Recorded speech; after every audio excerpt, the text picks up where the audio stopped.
दो लोग जो एक हो गए आज के दिन, हुए साथ और खाई कसम, माना एक दूसरे को सनम। आज इतने सालों का ये खूबसूरत सफर, काटी हर परेशानी, माना मुश्किल थी डगर। आज तुम्हें देख ये हुआ आभास, जीवन साथी क्या होता है ये हुआ एहसास। शादी की सालगिरह की बहुत बहुत शुभकामनाएं। रहो खुशहाल और स्वस्थ, यही है दुआएं।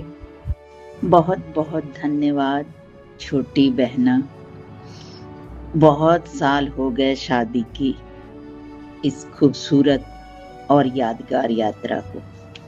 अभी तो एक ही बात लगती है, पहले कौन करीब आया था, पहले किसने किसको देखा था, कौन पहले नजरों में समाया, कुछ भी याद नहीं।